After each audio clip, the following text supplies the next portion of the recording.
If I belong,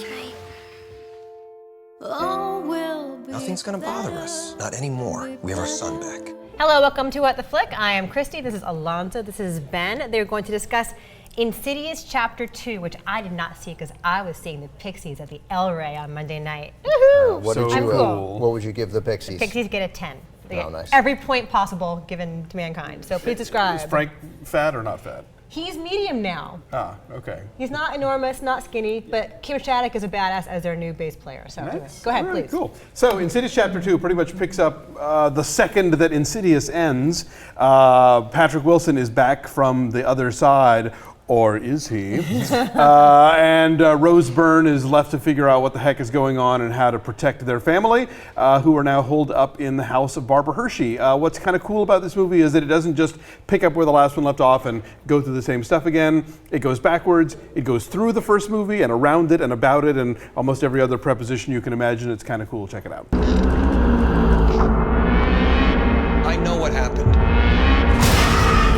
I went into that place to get our son back, and something evil followed me. I think it's significant that it's called Insidious Chapter 2 because it really felt like you missed Chapter 1 if you didn't see it. Which you did not? Which I did not. Did you feel lost? Again, it was one of those movies where until it starts, I wasn't sure whether I'd seen the first one. Okay. Well, you've seen The Conjuring, Right. which also has Patrick Wilson in like the 70s in a a creepy old house. And directed And the also same director. same James with Wan. James Wan Well, too. this isn't the 70s though. This is contemporary. now. This is now. There's some flashbacks to when Patrick Wilson was a child. So right at the beginning, it is like you pick up a book and start reading Chapter 2, and you're like, what are they doing? You get instantly that what I've missed is not seeing the first one. Like it was just very clear within 30 seconds. I was like, oh, I think I may have erred here in not seeing it. And this is definitely, I think, a case where it helps to have seen the first one because, like I said, they really, in the same way that, like, Paranormal Activity 2 is sort of, it kind of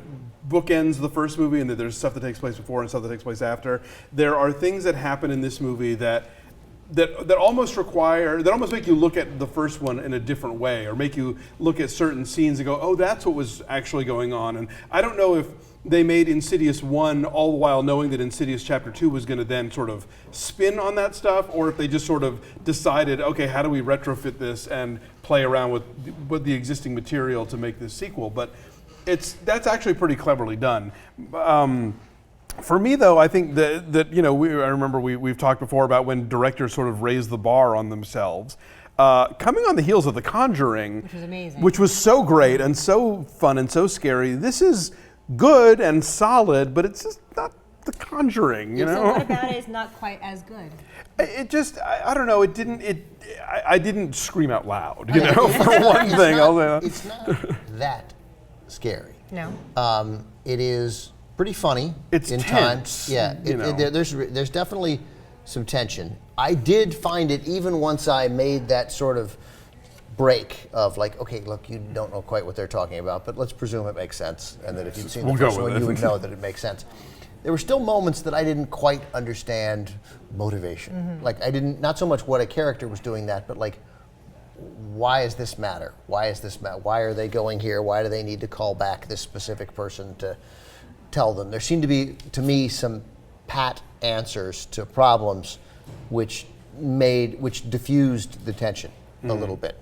That said, these are people, as you know, I have the man crush on Patrick Wilson. I have the girl crush on Rose Byrne. Wow. I'm in. And they're married. Right, and they're married. So hot. Slash fiction. Yeah. Now there were some moments there. There's some dream sequences of their kid that were pretty scary. No, there's some very effective stuff here. I don't mean to downplay it in any way. And the humor was, I thought, really sort of just the right amount of that to not remove you completely from the tension that Wan was trying to set up. The frickin' frack guys, who I guess they were in the original also, right? Specs and Angus. Leigh Whannell plays Specs, who wrote both films. There were some funny moments, and sort of credibly funny moments for them. And they react the way all three of us would react if we were ghost hunters, which is we're thrilled by Which we are in our spare time. Right, but there would be moments where you're like, I don't want to go in there.